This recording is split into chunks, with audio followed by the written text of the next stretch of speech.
Your name isn't on the list. That's what the staff told me, at my own sister's launch party. Her big, glittering night in Seattle.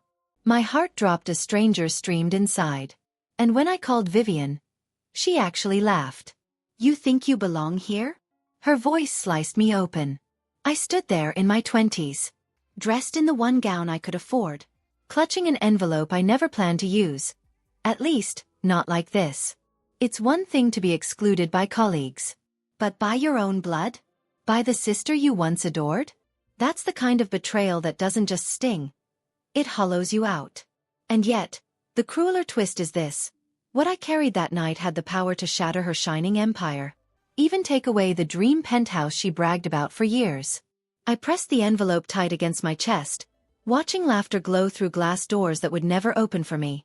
And as her words, pathetic, embarrassing, not enough, echoed in my ears, I made a decision that would change everything. If you're already feeling that ache in your chest for me, don't hesitate. Leave a comment saying, I feel you. My name is Emily Carta, and tonight, I am standing outside Pike Place Market in Seattle, shivering under the crisp October air, while the people who were supposed to be my family celebrate inside without me. The neon glow of the market sign flickers above, mixing with strings of golden lights hanging from the lobby windows. From where I stand, I can see silhouettes of guests, tailored suits, glittering gowns, glasses raised in toasts I was never meant to join. Their laughter leaks through the glass doors, carried by the faint scent of wine and roasted salmon drifting into the street. Every sound of celebration sharpens the sting of exclusion pressing into my chest. I smooth the fabric of my dress, the one I picked so carefully, even though I knew no one would notice.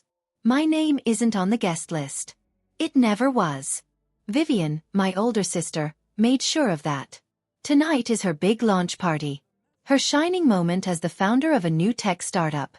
She made it clear, I don't belong in her world of investors, influencers, sleek success stories. To them, I'm nothing but the family disappointment. To me, I'm just cold, invisible, clutching something small but powerful in my hand. A plain white envelope. Why did I even come? I ask myself that over and over. My heels pinch against the cobblestone sidewalk as I shift my weight. I should be home, warm, safe from this humiliation. But this envelope, it holds something that could change everything. Not just for me, but for Vivian. Especially for Vivian. Inside is the truth. Wrapped in paper. Sealed with intention. She doesn't know it yet, but what's in here could cost her the one thing she's worked her entire life for. Her dream penthouse overlooking the bay. One slip of paper has the power to redefine what success means in this family. Another group of guests sweeps past me. Designer coats brush my shoulder like I'm part of the scenery. A man laughs loudly, his cologne a burst of sharp cedar in the night air. For a moment, I catch my reflection in the glass door. Pale face. Tired eyes. Lips pressed too tight. I look like someone who doesn't belong. Someone on the outside. And maybe that's true. My family has spent years telling me so. Every comparison. Every dismissal. Every time Vivian was praised while I was brushed aside. It all built to this night. This envelope is my answer. My proof that I am not what they say. I take a breath. Press the cool edge of the envelope against my palm. It almost feels alive, buzzing with the weight it carries. My fingers tremble, not from the cold, but from the thought of what will happen once it's opened. Will they laugh at me again? Or will they finally understand? I don't know. What I do know is this. Once this envelope reaches Vivian, nothing will be the same. The city hums with its own rhythm. Vendors closing up. Shouts fading into echoes. A fishmonger dragging down a metal shutter, the clatter like a closing bell. Neon signs for coffee shops and jazz bars blink in uneven pulses, spilling colors onto the wet pavement. A street musician's guitar mixes with the chatter of passers-by. All of it makes me feel smaller, yet strangely grounded. Alone in the chaos, holding my secret. And I wonder, has anyone else ever stood like this? Watching family celebrate without them. Wondering if they'll ever be seen for who they really are. I press the envelope tighter to my chest. My heart hammers in rhythm with the bass thrum leaking from the party inside.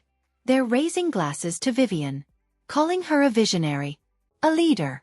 The golden child who could do no wrong. But what would they say if they knew she built her empire on a foundation that wasn't entirely hers? What would they say if they knew she wasn't the only one who deserved applause? That thought steadies me, if only for a moment. The cold bites at my fingertips as I tuck a loose strand of hair behind my ear. I let my eyes linger on the glass doors again. No one inside is looking for me. No one even knows I'm here. But soon they will. They'll know something. Enough to question. To whisper. To wonder. And maybe that's all I've ever wanted. To plant a seed of doubt in the story my family tells. About who matters, and who doesn't. I close my eyes. Imagine sliding this envelope into Vivian's hand during a toast. The room falling silent as she unfolds it. The air tightening around her. I imagine her face shifting, from smug certainty, to shock, to fear. It's a small fantasy. But it keeps me standing here instead of running away. Because running is what they expect me to do. And tonight, I won't give them that satisfaction. Why did I even come? The thought rattles again in my head. But this time I answer myself quietly. Because I had to. Because after years of silence, of swallowing my words, of letting them define me. Tonight, I finally get to show them something they can't ignore. This envelope is more than paper. It's my voice. And I'm ready to let it speak. Through the glass, I see Vivian laughing. Her hand wrapped around a champagne flute. Her necklace catching the light like a shard of ice. She looks untouchable. Glowing in the center of her adoring circle. To everyone else, she's perfect. To me, she's the sister who erased me. The one who turned every family dinner into a showcase of her achievements, while mine were dismissed as trivial. She doesn't know it yet. But the spotlight she loves so much is about to burn hotter than she can handle. I slip the envelope into my coat pocket, feeling its outline against me like a pulse. The air smells of salt water drifting from Elliott Bay, mixing with the metallic bite of city rain. My chest tightens as I take one last look at the glowing lobby. Maybe it's foolish. Maybe it's dangerous. But one thing is certain. Tonight marks the beginning of something bigger. Bigger than her launch party. Bigger than her penthouse. Bigger than all the years of toxic comparisons. Tonight is the first time. I take back the story. If you like stories about setting boundaries with toxic family members, please like and subscribe. I'd love to know where you're watching from, and what time it is there. Drop it in the comments below. Now, let me take you back to how this night really began. 6 years ago, I made a decision that should have been celebrated. I walked away from a safe, respectable accounting job, the kind of job my parents could brag about at cocktail parties. And I chose something that scared me. Something that actually made me feel alive. I decided to build a career as a freelance graphic designer. I can still remember the way the air felt the night I told them. Warm with the scent of rosemary and garlic. My mom's holiday roast sizzling in the oven. The dining room glowed with the soft flicker of holiday lights strung around the window. It should have been cozy. It should have been supportive. Instead, it was the first time I realized how invisible I was in my own family. My dad's fork clinked sharply against his plate when I said the words out loud. Freelance? He repeated, like the word itself tasted sour. My mom's wine glass froze halfway to her lips, her eyebrows lifting in silent judgment. And then Vivian, of course Vivian, laughed. Not a belly laugh. Not even a cruel cackle. Just that dismissive, airy laugh she used whenever she wanted to remind everyone at the table. She was above me. Graphic design is for people who can't handle real careers, she said. Her voice smooth, matter of fact. As though she was doing me a favor by setting the record straight. I felt the heat climb into my cheeks. But I didn't argue. What would have been the point? My mom reached across the table and squeezed Vivian's hand, murmuring something about how proud she was of her corporate success at Amazon. How hard she worked. How she was setting the standard for the Carter name. My dad nodded in agreement, his approval obvious. And me? I sat there with my untouched prime rib cooling on the plate, my fork heavy in my hand. Wondering why my own risk, the leap I had taken to follow my passion, was dismissed before it even had the chance to prove itself. The rest of that night is a blur of Vivian's stories, each one polished like a jewel she couldn't wait to display. Her latest project launch. Her manager's praise. The mentoring program she'd been asked to lead. Every story ended with applause. My parents raising their glasses, clinking them against hers, wine catching the light as if even the lamplight adored her. And every time I thought about speaking, about sharing the new clients I'd landed or the small contracts that meant the world to me, I swallowed the words. It felt like yelling into the wind. Useless, exhausting, bound to be drowned out. The comparisons didn't stop that night. They became a tradition. Every family dinner after that, the house in Tacoma transformed into a stage where Vivian was the star performer. My mom would beam at her like she was a celebrity guest. My dad would lean forward, eyes shining with pride, asking questions about Amazon's next big move, as if he were personally invested. And me? I became the backdrop. Someone to nod politely when asked vague, perfunctory questions. So, how's the doodling going, Emily? That was Vivian's favorite jab, delivered with a smile so saccharine it made my stomach twist. My mom would chuckle softly, as if it was all just good fun. But it wasn't. Not to me. Each jab cut deeper because I was building something real. Behind the scenes, my client list was growing. I was teaching myself new design software at 3 in the morning, perfecting skills most people spend years in school for. I was paying my bills, saving money, even dreaming about where this path might take me. But I never said a word at those dinners. Why bother explaining, when they'd already decided I was the failure? I remember one particular evening. Snowflakes tapping against the window. The scent of cinnamon drifting from the kitchen. I thought, maybe tonight will be different. Maybe they'll ask, really ask, about what I'm doing. Vivian had just announced another promotion. Her third in 2 years. My parents clapped as though she'd just won an Olympic medal. The conversation swirled around her like a whirlpool, pulling everyone in, while I sat quietly, twirling the stem of my wine glass between my fingers. My chest ached with words I wanted to say, about the startup I just signed on to design a full rebrand for, about the way my designs were going to be seen by thousands of people. But when I opened my mouth, my dad cut in to ask Vivian another question. And the moment dissolved like sugar in hot tea. I closed my lips and let the silence swallow me whole. That silence became my survival strategy. Every time I tried to insert myself into the narrative, I ended up drowned out by laughter, overshadowed by Vivian's endless victories. So I stopped trying. I told myself it didn't matter. That I didn't need their validation. That my work spoke for itself. But the truth? It hurt. It chipped away at me piece by piece, until there were nights I drove home from Tacoma, staring at the taillights ahead through tears, wondering if I'd ever be enough in their eyes. I started to measure time not by seasons or birthdays, but by the rhythm of those dinners. Vivian announcing something new. My parents glowing with pride. Me shrinking further into the background. Each dinner was another reminder. In their story, she was the golden child. And I was the footnote. Still I kept working. Quietly. Determinedly. I kept building a world they didn't know about. I saved their dismissive glances, their mocking comments, storing them like fuel for a fire I knew I'd need someday. I told myself that one day I wouldn't just whisper about my success in the shadows. I'd make them see it, whether they wanted to or not. But back then, at that table, with the holiday lights blinking softly above us and the smell of roasted garlic thick in the air, all I could do was force a smile and lower my eyes to my plate. It was easier to pretend I didn't care.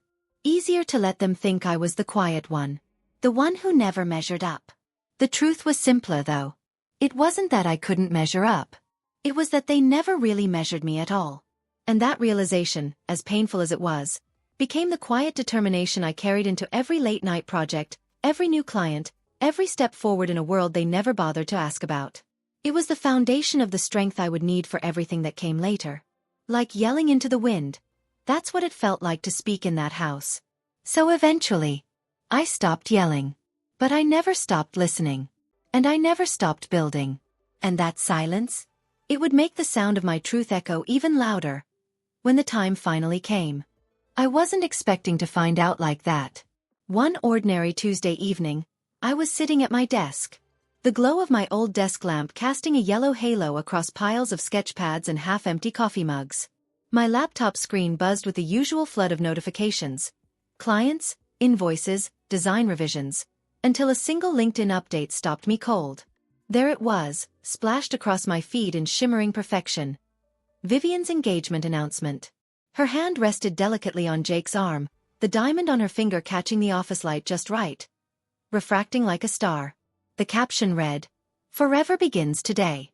To the man who makes me stronger, better, unstoppable." Hundreds of comments flooded beneath it. Congratulations, hearts, champagne emojis. All of it dazzling, polished, flawless. And me? I wasn't tagged. I hadn't even known she was engaged. My sister, the woman I grew up sharing a bedroom with, had just announced one of the biggest milestones of her life to the world. And I found out at the same time as strangers scrolling their feeds on lunch breaks. I stared at the screen, my finger frozen on the trackpad. A single thought pulsed through me. Am I really invisible to them now? That night, I couldn't sleep. My phone buzzed again and again with friends from high school forwarding the post. Asking if I'd seen it. Asking if I'd be in the wedding. I didn't answer. I just stared at the glow of my screen in the dark, the silence of my apartment pressing down heavier than the blankets pulled to my chin. Weeks later, the exclusions became harder to ignore. One afternoon, I opened a text from Mom, probably another forwarded recipe or family update. But she'd made a mistake. Instead of sending me a message, she sent me a screenshot of a group chat I clearly wasn't part of. A bridal planning chat. Vivian. A handful of cousins. Everyone but me. They were laughing about cake flavors and bachelorette weekends. Debating color palettes. Picking venues. And then, nestled in the thread like a splinter I couldn't pull out, was Vivian's message. Emily isn't the hype team type. I read it again and again. The words stung not because they were cruel in the obvious way, but because they were casual. Dismissive. Tossed out like a piece of lint flicked from a sweater. She had erased me with the flick of a finger. And Mom, whether she noticed or not, had gone along with it. Later, when I confronted her gently over the phone, she sighed and said, "We didn't want to make you feel bad since you're single." As if being left out was an act of kindness. As if exclusion was somehow protection. My apartment felt smaller after that call. The lamp hummed faintly on my desk, the only sound besides the low thrum of traffic outside. I stared at my phone until the screen went black, my reflection looking back at me with tired eyes. How many times can a person be told, directly or indirectly, that they don't belong, before they start believing it? But then came the discovery I wasn't prepared for. One rainy Saturday, while reorganizing an old drawer I hadn't touched in years, I found a stack of letters bound by a frayed ribbon. Most were ordinary. Birthday cards, old bank slips. But one envelope stood out. Yellowed with age. My father's handwriting scrawled across it in ink that had started to fade. For Emily. My hands trembled as I unfolded it. The paper brittle. The corners soft with time. Inside, Dad's words were simple, but heavy. There will always be a legacy beyond money. But remember, what's written into the true inheritance matters more than appearances. Protect what's rightfully yours. I froze. My heart pounded in my ears. True inheritance? What did that even mean? And why had this letter been hidden away all these years? The phrase pulsed in my mind, pulling me down a spiral of questions. Did Vivian know about this? Was that why she fought so hard to control the family narrative? Was that why Dad always seemed to nod along to her triumphs, while staying silent around me? I pressed the letter flat against the desk, staring at the faded ink as if it might rearrange itself into clearer answers. Instead, it only deepened the mystery. Vivian's engagement. The exclusions. The family bias. It all suddenly felt connected to something bigger. Something I hadn't seen before. I leaned back in my chair, the leather creaking under my weight, the envelope still in my hand. The rain pattered harder against the window, blurring the neon glow from the diner across the street. My mind raced. If Vivian knew about this letter, what lengths would she go to keep me out of whatever inheritance it hinted at? And if she didn't know, what would happen when she found out? The thought chilled me as much as it fueled me. For the first time, the pattern of erasure didn't just feel personal. It felt strategic. Like every comparison, every dismissal, every omission wasn't just cruelty. It was calculated. And if that was true, then I wasn't just an afterthought. I was a threat. I tucked the letter back into its envelope, slipping it into the top drawer of my desk. But I couldn't stop glancing at it every few minutes, as if it might vanish if I looked away. My apartment felt heavier now, filled with secrets that hummed just under the surface of ordinary life. Lying in bed later, I stared at the ceiling, replaying the group chat screenshot in my mind. Vivian's casual dismissal echoing over and over.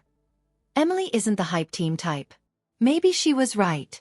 I wasn't the hype type. But I was something else. Something she had underestimated. I whispered into the quiet. If I'm invisible to them, then maybe. That's the advantage I've been waiting for. And with that thought, I drifted into uneasy sleep, clutching the knowledge that the letter had changed everything. The erasures hurt more than ever. But now they carried a new weight. A new suspicion that wouldn't let me go. Because what if being erased wasn't just cruelty? What if it was the setup for something much darker? There's one moment that replays in my mind, as if it's branded into me. I was in a small cafe in Ballard. The kind with fogged-up windows, and a bell that jingles every time someone pushes through the door. The air was rich with espresso and warm butter. The hiss of the milk steamer cutting through the low hum of conversations. My laptop glowed with a half-finished pitch. Colors and fonts spread across the screen, while across from me, a young startup founder chewed nervously on his straw. As I explained why his branding lacked personality. Rain trickled down the glass, streaks of silver blurring the world outside. I leaned in, gesturing with my pen, the client nodding, when suddenly my phone buzzed on the wooden table. I almost ignored it. Work came first. But the subject line froze me. Adobe. Interview invitation. At first, I thought it had to be a mistake. Or spam. But the sender's address was unmistakably real. My pulse jumped, my hand tightening around the pen. I slid the phone face down, pretending not to care. Pretending my chest wasn't about to burst open. My voice carried on with the pitch, but inside, the world had tilted. That night, back in my apartment, I sat cross-legged on the floor. The glow of my desk lamp spilling amber light across a clutter of sketch pads and empty mugs. My heart pounded as I opened the email. We would like to discuss a creative director position. For a long moment, I just stared. The words almost unreal. A laugh bubbled up from my throat, but it caught before it could escape. I wanted to scream. To tell someone. To run outside and shout it into the street. But another part of me, the cautious part, wanted to hold it close. To savor it alone. After all, who in my family would ever believe me? The process that followed was brutal. I found myself in sleek glass towers.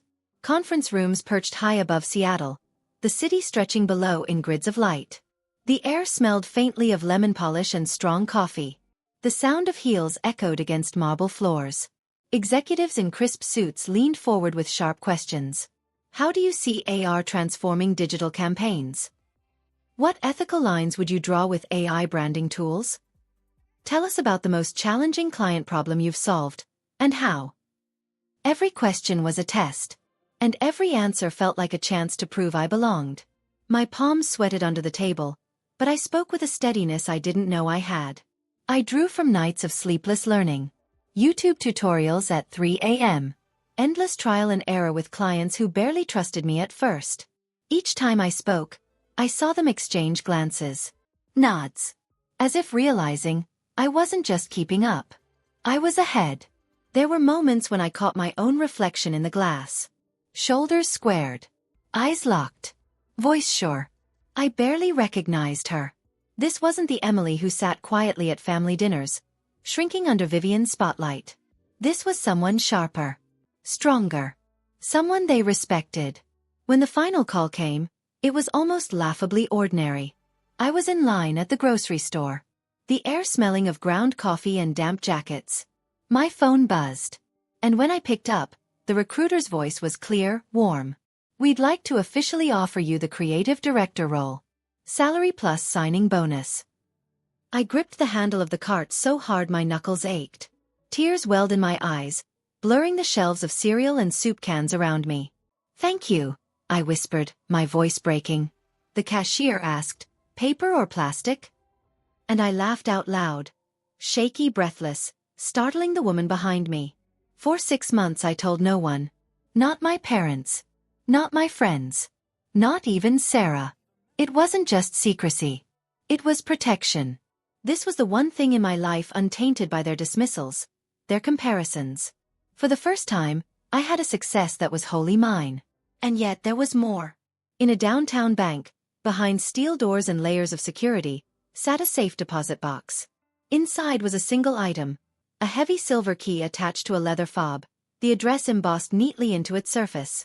When I first held it, it felt almost unreal.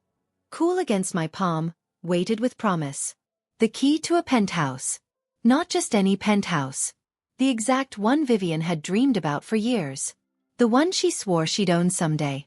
And here I was, holding it quietly in my hand. I remember the first time I stepped inside. The elevator opened to a hush that smelled of new paint and faint salt air from Elliott Bay. Floor-to-ceiling windows framed the water, ferries sliding like ghosts across the surface. I slipped off my shoes and walked barefoot across polished hardwood, each step echoing in the vast emptiness. The city lay beneath me. Lights flickering. Alive. And for the first time, I felt like it belonged to me. That night, I stood by the window. The key warm in my pocket. My father's letter replaying in my mind. True inheritance. Those two words looped again and again. Heavier now than ever. Was this what he meant? A legacy not of money, but of resilience? A reminder that what's earned cannot be erased, no matter how much Vivian tried to rewrite the story? The thought both steadied and unsettled me. If this penthouse was tied to my father's idea of true inheritance, then what had Vivian been chasing all this time? Did she know about the letter? Did she suspect I was holding a piece of the legacy she thought was hers? Late at night, I'd sit cross-legged on the empty penthouse floor.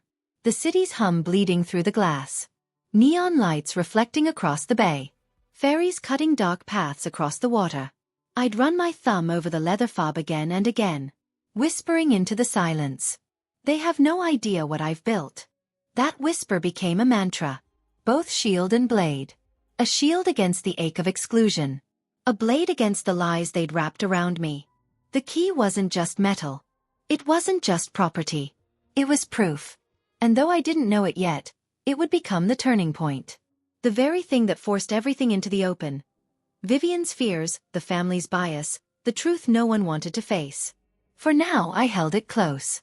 Because sometimes silence isn't surrender.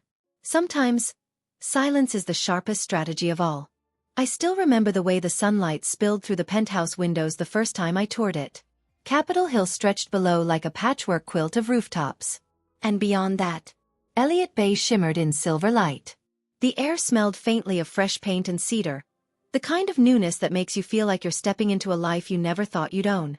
I trailed my fingers across the cool glass of the balcony door, watching ferries carve white trails through the water. For a moment, I forgot to breathe. The realtor's voice echoed faintly, rattling off square footage, HOA fees, resale values. I barely heard her. What I felt was the irony, sharp as a knife. This was Vivian's dream penthouse. The one she had circled in glossy magazines. The one she bragged about at dinners as her someday address. And there I was, flush from my Adobe interviews, adrenaline still buzzing in my blood, making a snap decision that surprised even me. "I'll make a cash offer," I heard myself say, my voice firmer than I felt.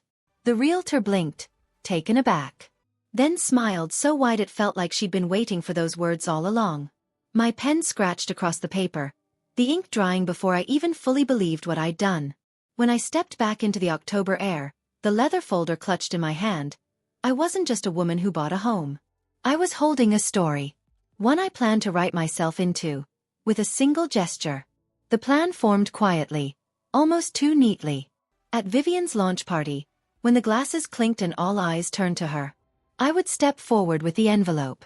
Not as a rival. Not as the forgotten sister clawing for attention. No. As someone generous enough to hand over her dream. Literally. To prove that success isn't measured by who gets praised at family dinners. I pictured the hush falling over the crowd. Vivian's shock melting into something softer.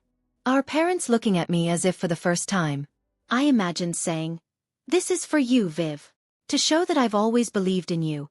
Even when you never believed in me." But reality is never that kind. I think back to last Christmas, the memory etched in me like frostbite. The dining room in Tacoma was warm, filled with the scent of cloves and roast ham. Holiday lights twinkled against wine glasses. I sat at the table, fork idle on my plate, as Vivian launched into another monologue. Her company's funding round, her brilliant fiancé, her future penthouse. My parents clapped like an audience at a play. My father raised his glass to toast her vision. His voice proud, his eyes shining. In a way they never had for me. I swallowed back the words burning at my throat. I wanted to tell them about Adobe. About the promotion. About the penthouse key nestled in my bag. But every time I shifted, opening my mouth, the conversation shifted too. Back to Vivian. Always back to Vivian. My mom leaned across the table at one point, brushing Vivian's wrist. "You're the one we can count on," she said softly, almost like a prayer. And then came the comment that sealed my silence. "You should apply at Vivian's company," Dad said, his voice light but laced with condescension. Vivian laughed, tilting her head back so the holiday lights caught the diamond on her finger. "Freelance design isn't a retirement plan, she teased. My chest tightened as if someone had wrapped barbed wire around it. I clenched my napkin in my lap, forcing my face to stay neutral. Inside, though, I was screaming. Did they not see me? Did they not realize that while they were applauding Vivian's every step, I was building something quietly, steadily, with no one's applause but my own? Why was my success invisible, unless it could be compared to hers? Later that night, when the house fell quiet, I slipped into the study. Dust floated in the lamplight, the smell of old books heavy in the air. My fingers traced the drawer where I'd once found the letter from Dad. The one about the true inheritance. I unfolded it again, my eyes scanning the faded ink. What's written into the legacy matters more than appearances. Each time I read that line, suspicion gnawed at me. Was Vivian manipulating him? Had she pushed him to alter the will? To cut me out of what was rightfully mine? The thought chilled me. A shadow stretching long across the room. Back in the penthouse days later, I pinned photos and sketches onto a board. Vivian's Instagram posts, clippings of the condo, swatches of ribbon and champagne labels. My own private vision board. Though not for me. For her. I imagined the look on her face when she realized I'd given her the one thing she coveted most. Not as a prize, but as a gift. I imagined the room falling silent at her launch, then exploding into applause. Not for her company, but for the bond of sisterhood rekindled in generosity. But beneath the fantasy was something darker. A voice that whispered late at night, as I lay awake with the city humming outside my window. This gift would change everything, if they let me in. The letter. The doubts. The years of being erased. They clashed against the fragile hope I carried. Would giving away the penthouse heal the rift, or only deepen it? Would Vivian see me differently? Or would she take the key, and still call me a failure? I pressed the leather fob into my palm until it left an imprint. Staring out at Elliott Bay as twilight painted the water deep blue. The irony of it all burned in me. Me, the sister they dismissed as unworthy, preparing the most extravagant gesture of loyalty they could imagine. And yet, in the back of my mind, a storm gathered. I was standing on the edge of silence. One breath away from breaking it.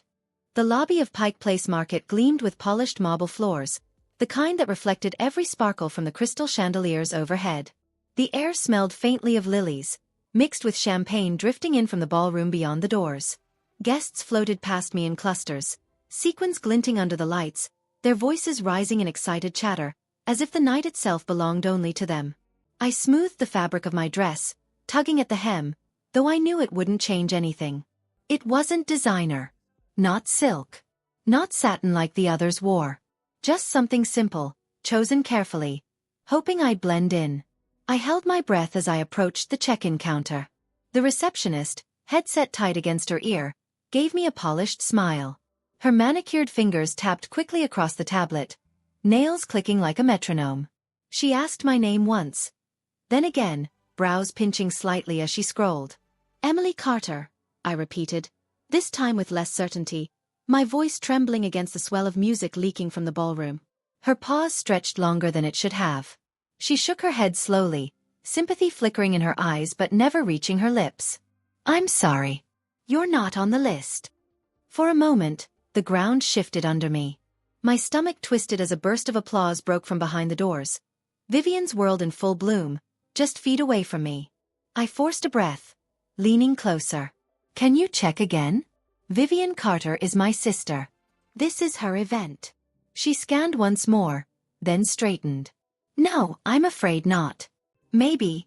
You should call her directly. The words cut sharper than she intended. Call her? As if this was some clerical error. As if Vivian hadn't made this choice deliberately. My fingers shook as I pulled my phone from my purse. The screen lit my pale reflection.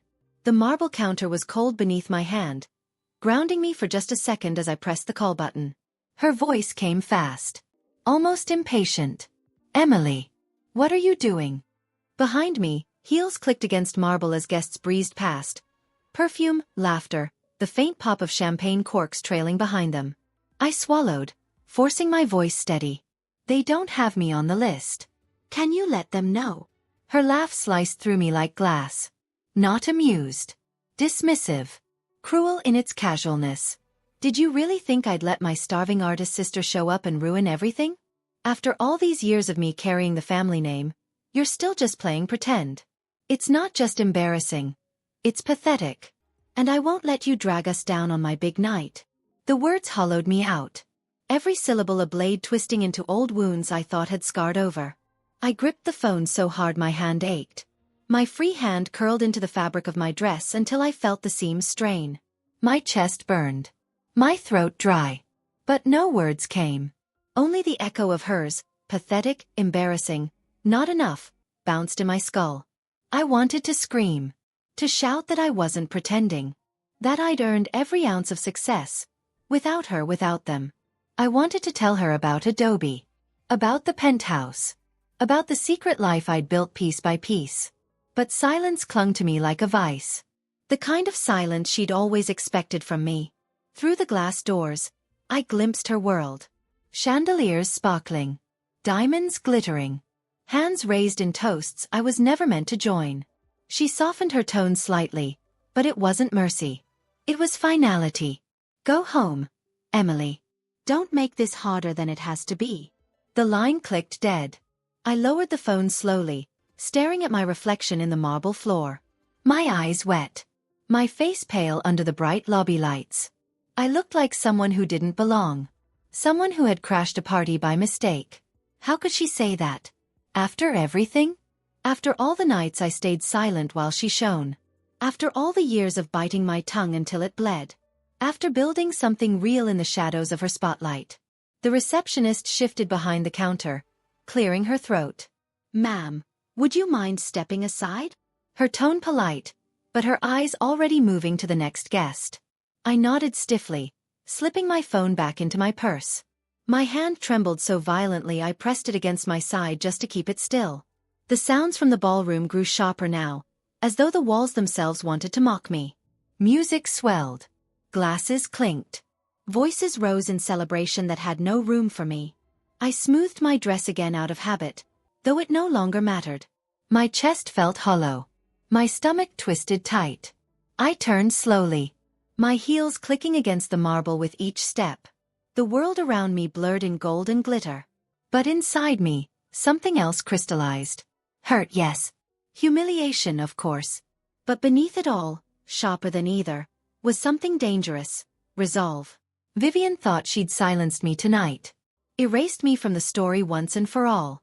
But she didn't know what I carried. She didn't know about the envelope resting against the lining of my purse, its edges crisp and unyielding. She didn't know about the key. The letter. The truth burning in my chest like a hidden flame. As I pushed through the lobby doors, the October wind hit me square in the face. Sharp. Cold. Carrying the salt tang of Elliott Bay. I pulled my coat tighter, my hand brushing against the envelope as if to reassure myself it was still there. Her words echoed, searing themselves into me. Pathetic. Embarrassing. Not enough. But she was wrong. And soon, very soon, she would see just how wrong she was. For a long moment, I couldn't move. My heels felt cemented to the marble floor of the Pike Place lobby, while Vivian's words looped in my head, louder with every replay. Pathetic. Embarrassing. Not enough. The chandeliers overhead scattered light across the room, turning every sequin, every diamond, into a reminder of the world I wasn't invited into. People swept past me without so much as a glance, Perfume lingering in the air, laughter bouncing off the high ceilings, champagne bubbling like background music. It was as if I wasn't even there. And that's when a memory rose. Uninvited, sharp as glass. I was 7 years old, clutching the Christmas toy I had begged for all year. Before I even had the chance to play with it, Vivian swooped in, snatching it from my hands with a practiced smile. "You'll break it, Em. I'll take care of it," she'd said, already ripping off the packaging. My parents had chuckled, indulgent, as though her theft was responsibility instead of cruelty. I'd stood there empty-handed, invisible, watching her play with something that had been meant for me. That was the first time I felt erased. And here I was, decades later, standing in the same silence, still holding nothing while she lived loudly in the spotlight. My breath shook as I slid my hand into my purse. My fingers brushed against the envelope, the paper stiff and cool against my skin, as if it carried its own pulse. The weight of it pressed into my palm, reminding me that I did have something this time. Not just something, everything. My voice. My proof. My weapon. The muffled music from the ballroom pulsed in my chest like a second heartbeat. I lifted the envelope, staring at its clean white surface. It was more than just paper. It was choice made visible. Silence, or defiance. Erasure, or proof. Weakness or strategy. The receptionist glanced at me curiously, her headset askew as she shuffled names on her list. I took one steady step forward. Then another. Until I was standing in front of her. My throat felt tight, but my voice came out steadier than I expected. "Please ensure she gets this during cocktail hour." The receptionist blinked, eyes flicking from me to the envelope, as though she sensed the gravity of it. But she didn't ask questions. Her manicured nails curled around the paper, tucking it neatly into her folder. To her, it might have been a card. A note of congratulations. She had no idea it was a fuse waiting to be lit. I turned quickly, before I could lose my resolve. The glass doors parted with a hiss, letting in a rush of October air, sharp enough to sting my skin. The city sprawled before me in neon and rain, colors smearing across the wet pavement. My heels clicked against the sidewalk. Then slowed. Then stopped. I pulled out my phone, the glow of the screen illuminating my shaking hands. My thumbs hovered, then tapped. Vivian uninvited me. Going home. I stared at the message long after I sent it, half hoping for Mom to reply immediately, half bracing for the silence I'd known all my life. As I walked, the sounds of the city folded into me. Car horns echoing off damp streets. The hiss of tires slicing through puddles. The faint hum of neon signs buzzing overhead. My chest ached, heavier with every step. I had left something behind in that lobby. Yet I felt like I carried more weight than ever. My feet led me toward a small faux restaurant tucked between bars glowing with neon beer signs. Warm steam fogged the glass windows, and the faint buzz of conversation seeped through the door. I pushed inside, and the air shifted immediately. The rich scent of broth, star anise, and basil wrapped around me, grounding me in a way the glittering lobby never could. I slid into a corner booth, its vinyl seat cracked at the edges. The waiter didn't linger, just scribbled my order and left me alone with my thoughts. When the bowl arrived, steam curled upward like ghostly fingers, fogging my glasses for a moment. I cupped my hands around it, letting the heat seep into my frozen fingers. But no amount of steam could thaw the ache in my chest. As I stirred the noodles slowly, my mind wandered back to the envelope I'd left behind. Even though it wasn't in my hands anymore, I could still feel its outline pressed into my skin, sharp and deliberate. It wasn't just paper. It was a seed. A seed of truth. A seed of chaos. A seed of legacy. Because it wasn't only about humiliation tonight. It wasn't only about Vivian's cutting words. Or the guest list I was erased from. It was about Dad's letter, tucked away at home, the one that whispered about true inheritance. About legacy written and rewritten, manipulated by hands that weren't mine. The envelope I left behind wasn't just meant to sting. It was meant to remind her, in front of everyone, that I hadn't disappeared. That I still held something she couldn't control. I lifted the spoon to my lips, the broth scalding hot, and let the heat ground me. Around me, strangers laughed over bowls, chopsticks clicking against ceramic. For a moment, I envied them. The simplicity of sharing a meal without the weight of family betrayal on their shoulders.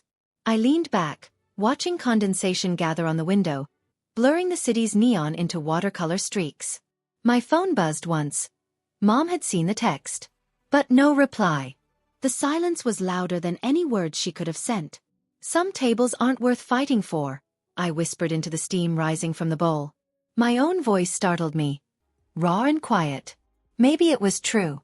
Maybe some tables were better left behind, no matter how long I had fought for a seat. And yet, walking away didn't erase the hurt. It didn't erase the legacy twisting in the shadows. The suspicion that Vivian had taken more than just toys and attention over the years. The ache inside me wasn't just about being left out of a party. It was about being cut out of something far bigger. I pressed my palms together around the bowl, the warmth soaking into my skin, and forced myself to breathe slowly. Leaving the envelope behind wasn't surrender. It was strategy. A quiet choice, planted like a fuse. And while Vivian raised her glass inside the ballroom, basking in applause, she had no idea that the gift waiting for her at cocktail hour wasn't celebration. It was the beginning of her unraveling. I wasn't in that ballroom, but I can see it as if I had been. The chandeliers spilled gold light across the market ballroom, catching the rims of champagne flutes, and the sequins on gowns that shimmered with every step. A string quartet played faintly near the stage, polished bows gliding across strings, while the hum of conversation swelled louder with each passing toast. Vivian stood at the center, perfectly positioned like the sun in her own universe. Radiant in a gown that hugged her ambition as tightly as it did her figure. Her investors clustered around. Glasses raised. Eyes locked on her. And then, a server slipped the envelope into her hand. My envelope. She gave a soft laugh, the kind designed for her audience. Light. Dismissive. A laugh that told everyone she was in control. "Oh, what's this?" she teased, holding it between manicured fingers as though it were a party trick. To her, it couldn't possibly be important. Maybe a note of admiration. Maybe a card from some admirer hoping to bask in her light. She slid her nail under the seal with a casual flick. The paper tore softly. A sound that, in my imagination, sliced through the music. She opened it with a smile still plastered across her face. But the moment her eyes fell on the card, the smile froze. Her breath caught, just loud enough for the guests nearest her to notice. She blinked, shook her head slightly, then read it again. The Adobe insignia gleamed under the chandelier light. A creative director's welcome card. My name printed there. Bold. Irrefutable. What is this? Is this real? The words tumbled from her lips before she could stop them. The circle around her shifted instantly. Guests leaned in, craning to see. Someone whispered, "Let me Google it," already thumbing furiously at their phone. Another muttered, "No way." Within moments, screens glowed across the room. Faces lit in blue-white as fingers typed and scrolled. The air filled with gasps and murmurs as search results confirmed what no one in that family had ever cared to notice. Emily Carter. Adobe Creative Director. My name. Tied to headlines, LinkedIn updates, even old press releases. Proof. Undeniable. The party's rhythm snapped. The buzz of music and laughter gave way to a different hum, urgent, electric, chaotic.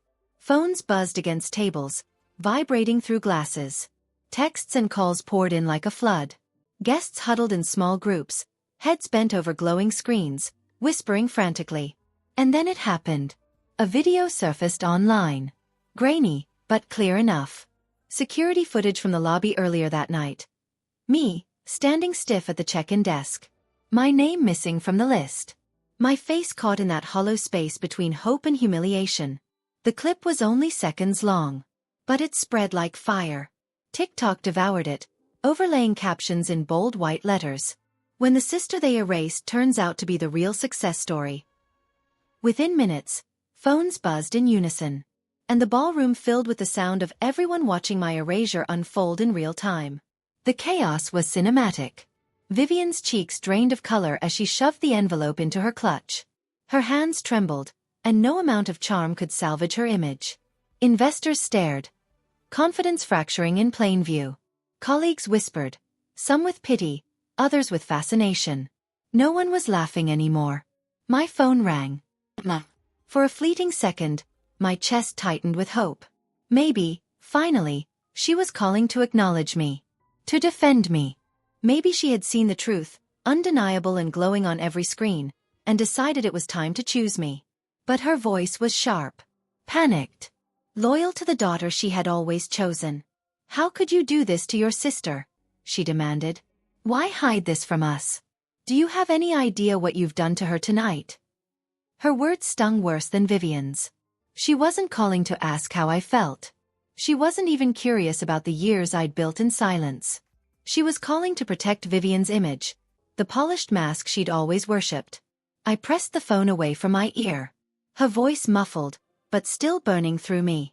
In the background, I could hear the roar of the ballroom, shouts, gasps, the sound of glass shattering as someone dropped a flute mid-gossip. Vivian's unraveling was public now. Her empire crumbling in front of an audience too captivated to look away. But Mom's betrayal cut deeper than any viral video ever could. When I finally hung up, my phone vibrated again instantly. But I didn't answer. I sat in the restaurant booth, watching my reflection in the darkened window. My face looked both triumphant and hollow. Victory tangled with grief. Finally they see, I thought, pressing the phone flat against the table. But at what cost? The envelope had done its work. The reveal was undeniable. Explosive. Unstoppable. Yet the leak, the footage pulled from the lobby, released so quickly, so strategically, lingered in my mind like a riddle. Who had done it? Who wanted this truth out in the open? Was it a friend? An ally? Or was it another manipulation? Another thread tied to the will, to the legacy that had haunted me since I found Dad's letter? I didn't know. All I knew was that the night had split open, and Vivian was no longer untouchable. But the fallout, the betrayals yet to come, was only just beginning. Dad's number lit up my phone the morning after the party. The same number I'd ignored countless times before. I watched it buzz against the arm of my couch, my chest tight with a strange hope I didn't want to admit. Maybe this time he'd ask how I was. Maybe this time he'd acknowledge what happened. But deep down I already knew. The ring stopped. Silence returned. Heavy and familiar. I flipped the phone face down, pressing my palms into my eyes as if I could block the world out. Minutes later, another vibration. This time, a text. "Sarah, it's chaos here. Everyone's in the living room. Vivian tried reading your card out loud. People are grilling her." The words dragged me straight back to Tacoma, to that living room I knew so well. I could almost smell the coffee brewing in the kitchen. The faint tang of yesterday's casserole reheated for brunch. The old couch cushions sagging under the weight of relatives who loved an audience. The creak of Dad's recliner. My card, being passed around like a weapon. Every eye darting between Vivian and the glossy Adobe logo printed on the paper. Another message from Sarah. "They keep asking why you weren't invited. Uncle Mark just said, 'You uninvited your sister?'" I could practically hear him. His voice booming over everyone else's, more stunned than protective. He wasn't defending me, not really. Just incredulous that Vivian would be so brazen. My stomach twisted with equal parts satisfaction and rage. Then Sarah's third message lit up the screen. "Lawyers here. Things are about to get ugly." My pulse stuttered. The family lawyer? At a Sunday gathering? My fingers went cold just thinking about it. When Sarah called a few minutes later, her voice came in a whisper, rushed, like she was crouched in the hallway outside the living room. "Emily, you need to hear this. Mr. Green," he said, "Vivian forged Dad's will. Years ago. That's why your name vanished. That's why she got everything." I sat bolt upright, pressing the phone so hard to my ear it hurt. Forged. The word slipped out sharp, like metal scraping my tongue. "Yes." He showed them drafts, notes, things that don't match. He said the original will listed you. But the probate version? Gone. Changed. Prioritized Vivian entirely. The air thickened around me. My mouth went dry. "And Dad." A pause. Then Sarah whispered. "He knew. He admitted it." The words hit harder than I expected. My skin prickled cold even as heat climbed my chest. In the background of the call, muffled voices spilled through, the living room boiling over. Vivian shrieking. Mom snapping at people to calm down. Relatives talking over each other. And then, clear as glass through the chaos, a man's voice booming. The will was forged to prioritize Vivian. I froze, my own reflection flickering in the black screen of my TV. My face looked foreign. A mix of vindication and devastation. The whole family knew? Or had they all just chosen not to see until it was shoved in their faces? Sarah's voice trembled. They're turning on her, Emily. But it's messy. Aunt Marlene says it doesn't matter. That Vivian's always been the one to hold things together. Mom, your mom. Keep saying it was about protecting stability. Protecting stability. I could picture her saying it. Hands clasped. Voice clipped. Eyes darting anywhere but mine. Protecting stability meant protecting Vivian's image. Her carefully built crown. I shut my eyes, imagining the scene. The lamp on the end table throwing golden light across flushed faces. Wine glasses abandoned on coasters. Fingerprints smudged across them. Dad hunched in his recliner, his voice low but unflinching as he admitted what he'd allowed. Relatives leaning forward, some furious, some defensive, some looking away as if wishing they could disappear into the couch cushions. And in the center, Vivian. My sister. Perfect Vivian. Her back against the fireplace mantle like a queen under siege. Her voice high and desperate, insisting I planted this. That I was behind the leak. That I'd been scheming. Her hands flailing. Her mascara smudged. Emily, Sarah hissed into the phone. They're asking who leaked the footage. Nobody knows. And that's what's scaring them most. They're terrified there's someone else pulling strings. The leak. That damn clip of me at the check-in desk. The receptionist shaking her head. Who filmed it? Who spread it? I hadn't touched it. But someone wanted this to blow wide open. Someone who knew about the will. Someone who wanted blood in the water. I pressed my palm hard against my forehead. My skin hot. My hand shaking. It wasn't just betrayal anymore. It was conspiracy. Sarah's whisper broke again. Vivian's losing her grip. Emily. But the family's split. Half of them are defending her. Half of them want answers. And no one's on your side out loud. My breath came shallow, my chest heavy. This wasn't just about Vivian stealing from me anymore. This was about everyone who let it happen. Everyone who looked away while my name was erased. Sarah sent one last text after we hung up. It's chaos. Everyone's yelling. I don't know where this ends. But Emily, this isn't the same family anymore. I set the phone down on my lap, staring out the window at the gray Seattle sky. My reflection stared back, faint and ghostly. Vivian wasn't untouchable anymore. But neither was I. The fracture had split wide open. And what it revealed wasn't just betrayal. It was a rot that had been there all along. And whoever had twisted our story, whoever had rewritten Dad's will, wasn't finished yet. I picture her in that meticulously curated home office, the one she always flaunted in holiday photos. Vivian sat there surrounded by cold perfection.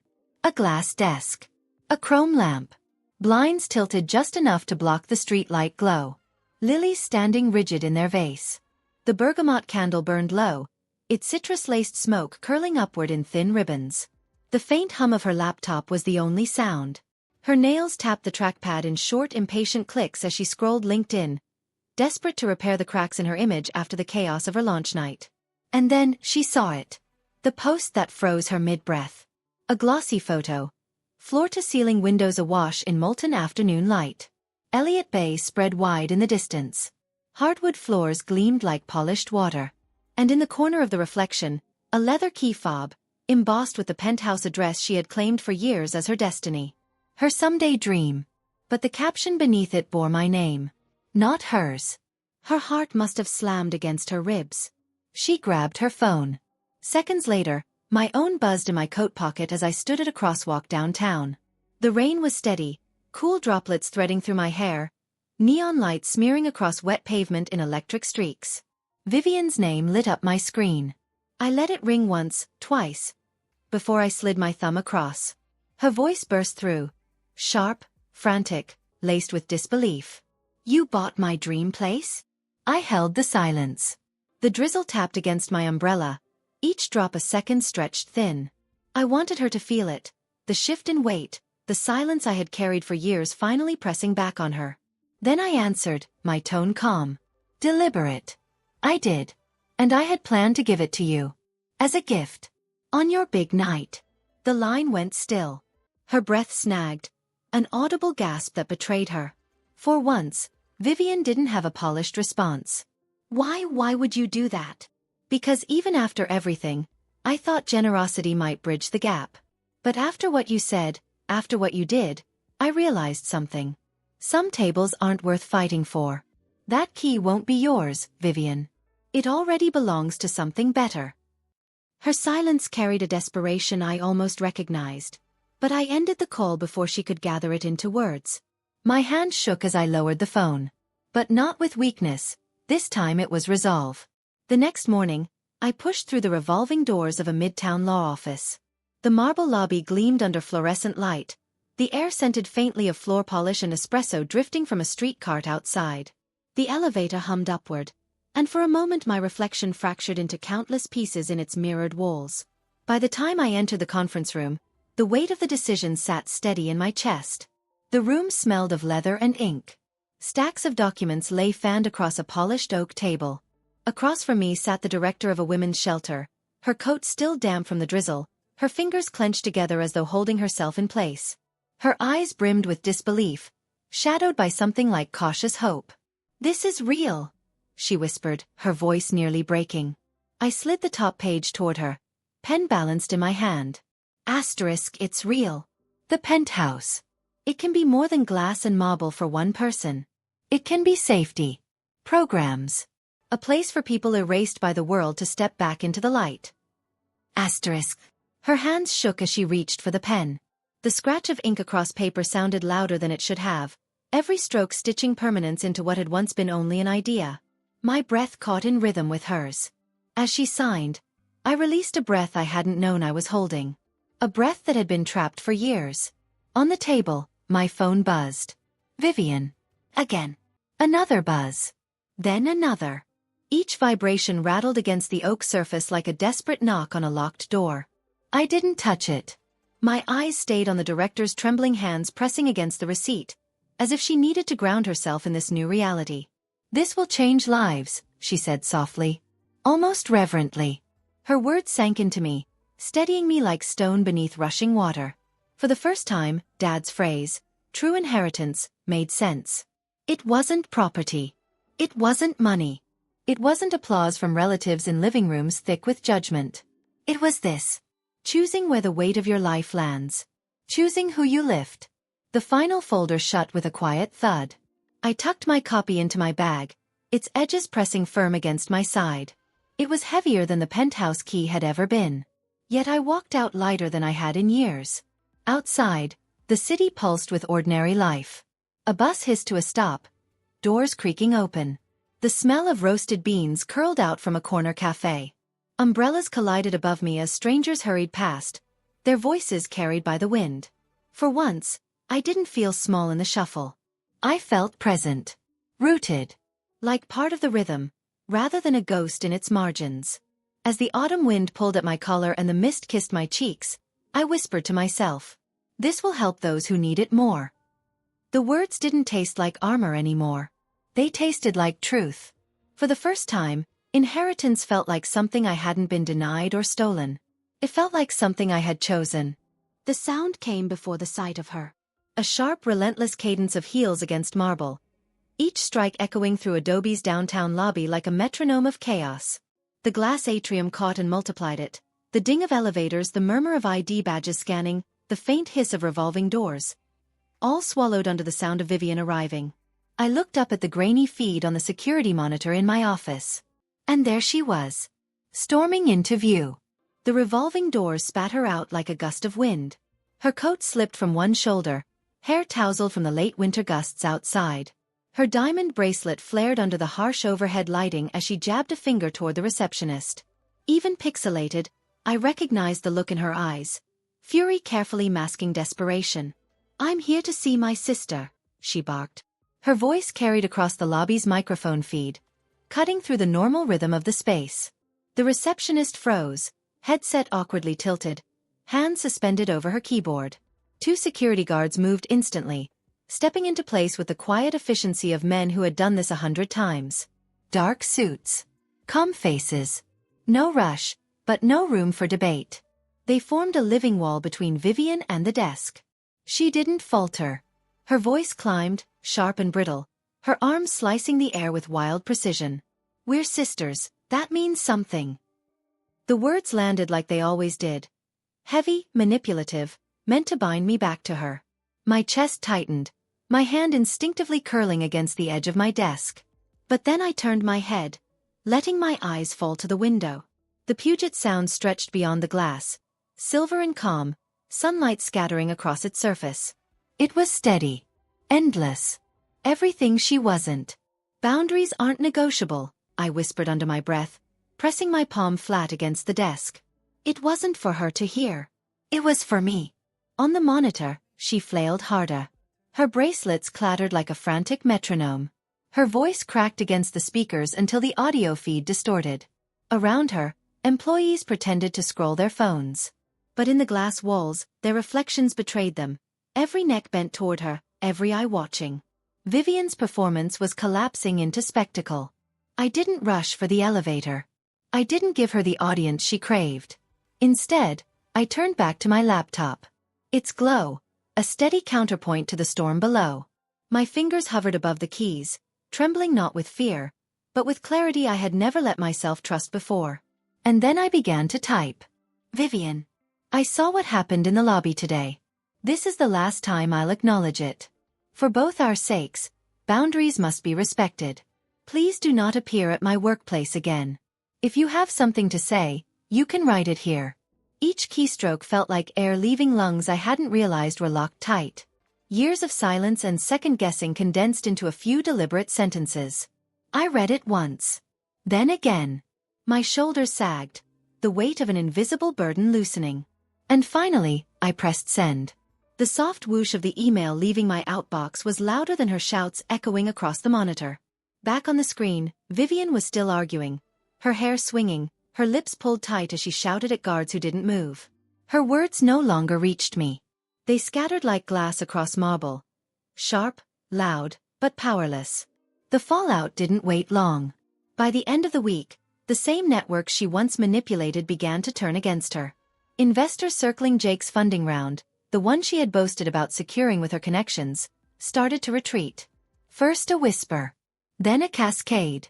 One email circulated, blunt as a blade, "That shows poor judgment." Another echoed the same phrase in a call, the repetition cold and final. Her reputation, once curated with the polish of a diamond, was cracking. Sarah called late one night, her voice hushed but edged with disbelief. "Emily, it's official. The board voted today. Vivian's barred from all future industry events. No conferences. No galas. No panels. Nothing." I leaned back in my chair, my eyes closing. For someone like Vivian, who fed on applause and entrances, who built her identity on lights and visibility, this wasn't just a setback. It was exile. Not noisy. Not public. But the crueler silence of being cut out. That evening, I stayed in my office long after everyone else had left. The air smelled faintly of coffee cooling in forgotten mugs. The hum of the heating system filled the quiet. Outside, the city glowed, street lamps tracing lines across the water, headlights stitching gold into the night. My inbox filled with messages of congratulations. Colleagues. Industry peers. Even distant acquaintances I hadn't heard from in years. They weren't celebrating noise or spectacle. They were recognizing work. Clarity. Persistence. I leaned back, the leather chair creaking softly, and let my gaze wander to the Puget Sound. Two images overlapped in my mind like a split-screen film. Vivian in the lobby, bracelets clattering, her voice breaking against marble walls. Me upstairs, silent, typing one measured email she could never shout over. Her empire had always been built on noise. On the volume of attention mistaken for power. Mine, I realized, was being built on something quieter. Something stronger. On boundaries. On clarity. On choices that didn't need applause to endure. For years, I had feared that drawing those lines would make me cold, unfeeling, detached. But as the city shimmered against the water, the truth finally settled deep into me. Boundaries weren't punishments. They were survival. And in that survival, I wasn't just safe. I was certain. A year can pass in the blink of an eye. But when I stepped into my office that morning, I felt every mile of distance I had traveled from the woman I used to be. The space itself was proof of that change. An executive suite on the 48th floor, glass stretching from floor to ceiling, giving me an unbroken view of the Puget Sound. The water glittered in the pale morning light, steady waves rolling toward the horizon, mirroring the steadiness I'd fought so hard to build. The air smelled faintly of polished wood and fresh coffee, a ritual my assistant kept faithfully. My desk was neat, but at the center sat two things that had come to define my past year. A sealed letter, and a small leather-bound notebook filled with plans for the future. The knock on the door came lightly. Then the door opened without hesitation. It was the shelter director, her face glowing with the kind of joy that makes you forget how heavy the world can be. She carried a folder close to her chest. When she sat across from me, her hands trembled slightly. Not from nerves, but from excitement. "I thought you should see this," she said, sliding the folder across the desk. I opened it carefully. The pages were filled with numbers and names, stories compressed into tidy columns. 38 women. That's how many lives had been directly touched because of the Penthouse donation. 38 women with beds to sleep in, programs to guide them, and hope, where once there had been only shadows. Her voice softened, reverent almost. "This sale will fund our program for years. It isn't just money, it's stability, it's possibility." The words struck deeper than she could know. I had spent years believing survival meant holding my breath, keeping quiet, letting someone else decide the worth of my existence. But here was proof, real, tangible, that walking away could ripple outward into something far larger than my own healing. After she left, I sat in silence, listening to the faint hum of the city below. My fingers brushed the edge of the letter that had arrived weeks earlier, the one I hadn't spoken of to anyone yet. Vivian's handwriting was instantly recognizable, bold but wavering, the ink smudged in places as if her hand had hesitated. I unfolded it slowly, my breath catching in that old familiar way I used to dread. Her words were brief, stripped of the usual grandeur. "I lost my sister, worth more than any penthouse. I see that now. I see what I broke. I don't expect forgiveness. I only hope you'll believe I am trying to be better." I read it twice, the ache in my chest surprising me. People can change, I thought. But sometimes, it's too late. I folded the letter back into its envelope and placed it inside the desk drawer. Not to forget, but to remind myself of the line I had drawn, and why it mattered. Turning from the desk, my gaze fell on the framed photo resting by the window. Me and Daniel, his arm around me at last summer's lake trip. Both of us sunburned and laughing.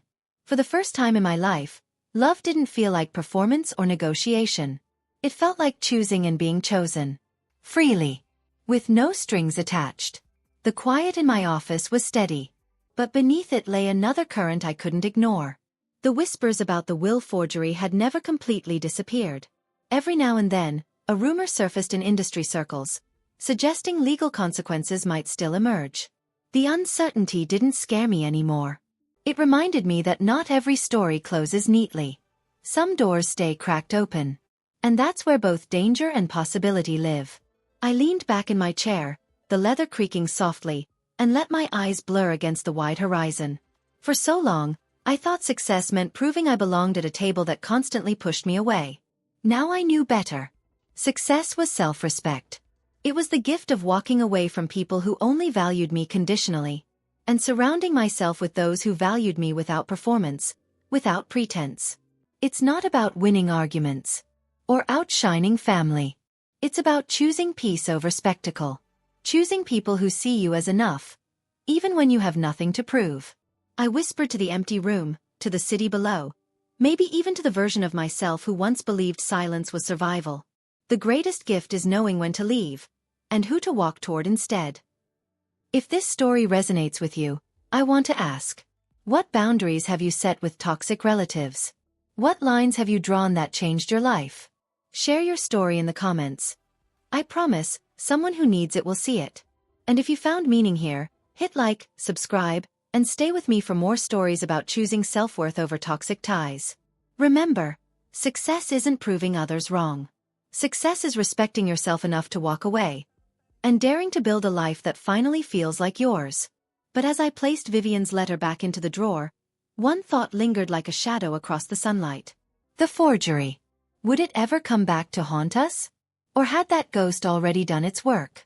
The answer I knew was still waiting.